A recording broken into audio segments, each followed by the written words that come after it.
AA Bullets YouTube channel. Hurry up, now tell us why you're here. Cal Weathers will start at pole position with Tony Gasworth, who's outside. Row 2 has Dale Earnhardt Jr. and Bobby Swift, who started up front last race. Row 3 has Carl Edwards and Kurt Busch-Tire, who shouldn't say a certain word.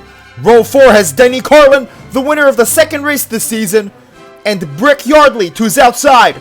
Row 5 is the 1998 and 2004 Piston Cup champion Jeff Corvette and Lightning McQueen.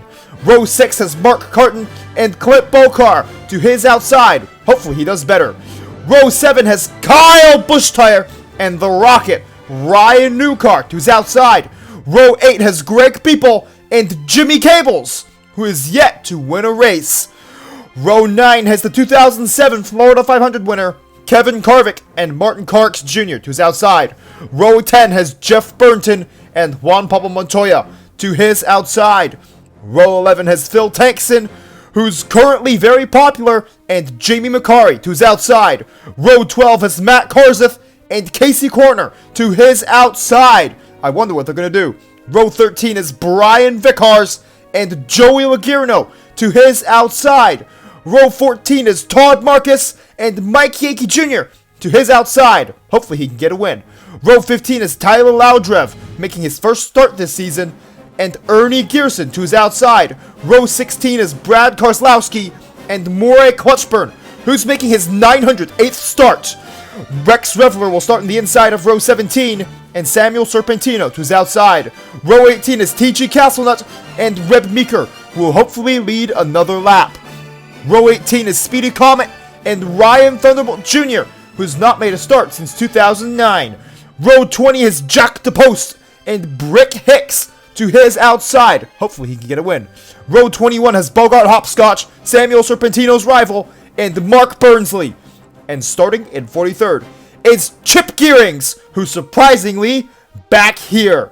These three cars, among many others, failed to qualify for this race. The cars that qualified this race made a lot of sense. Cal Weathers would lead for the first 15 laps of the race, but then Kyle Busch-Tire would bump Lightning McQueen into the wall on lap 8. Clint Bokar would take the lead on lap 15 and lead for 2 laps before Denny Carlin would take the lead from him.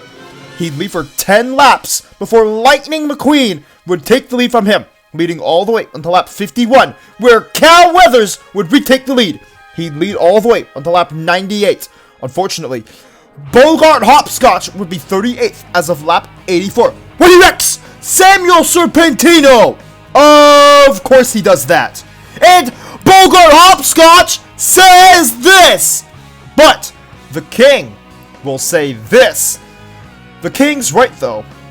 Brick Yardley would take the lead on lap 98, but then he'd quickly lose the lead to Cal Weathers, who'd retake the lead, leading all the way until lap 137, where Jimmy Cables would take the lead from him.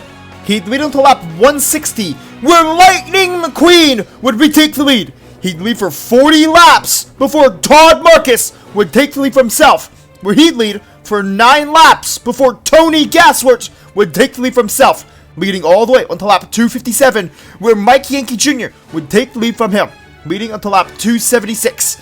But then he would be passed on the inside by Cal Weathers, who would hold the lead until lap 293, where Moray Clutchburn would take it from him. He'd lead for 5 laps before Reb Meeker would take the lead for himself. Reb Meeker would lead for 3 laps before Phil Tankson would take the lead for himself, leading for 8 laps before Kurt Busch-Tire would take the lead for himself. He'd lead for 11 laps, but then he would shove Brick Yardley into the wall on lap 320. Jeff Corvette would take advantage of this and take the lead. He'd lead until lap 325, where Lightning McQueen would once again retake the lead, leading for 12 laps before Jimmy Cables would once again retake the lead, leading until lap 349.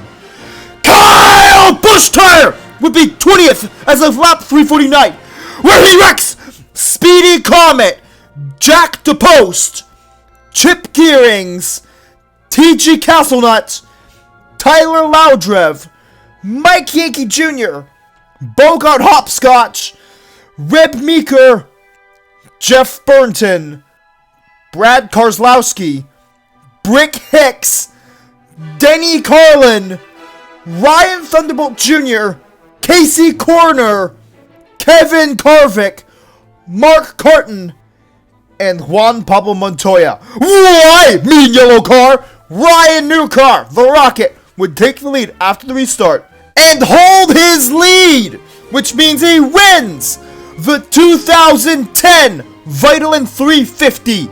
Jeff Corvette would finish second this race, Bobby Swift third, Lightning McQueen fourth, and Kyle Busch Tire rounding out the top 5. And here is the top 20 of the race, with Matt Karzeth narrowly missing out on a top 5. Jimmy Cables, the leader on lap 349, finishes 12th, somehow. But Rex Reveler finishes 15th. And here is the rest, with Phil Tankson finishing 21st.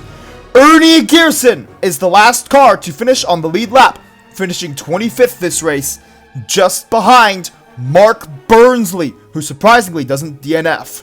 And here is the top 20 in points, with Cal Weathers moving into 3rd position, and Ryan Newcar rocketing up to 13th in points. And in 20th position is Morey Clutchburn.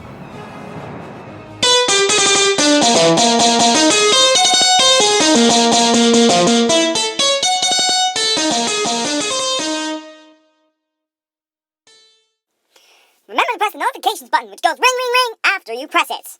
And lightning strikes back, and that's as if you subscribed, of course. And thank you for watching this entire video. Lightning McQueen has a 299-point lead on Kevin Carvick. How is this possible? And also, this race, Morey Clutchburn made his 908th consecutive start. And he did the entire thing without failing to qualify for a single race. This goes back to the first race of 1985. How? And also, not to mention, Matt Karzeth still hasn't led a lap. The next race of the 2010 Piston Cup season should be coming out very soon. Something that should be happening very soon is the end of the 2022 Russian invasion of Ukraine. And before that happens, we need to continue to stand with Ukraine as the Ukrainians are struggling against a Russian invasion led by tyrant Vladimir Putin, the dictator. There is no room for your tyranny, Vladimir Putin. Just stop. The Ukrainian people have had enough. They want to live in peace and have freedom. Slava Ukraini! Heroyam Slava!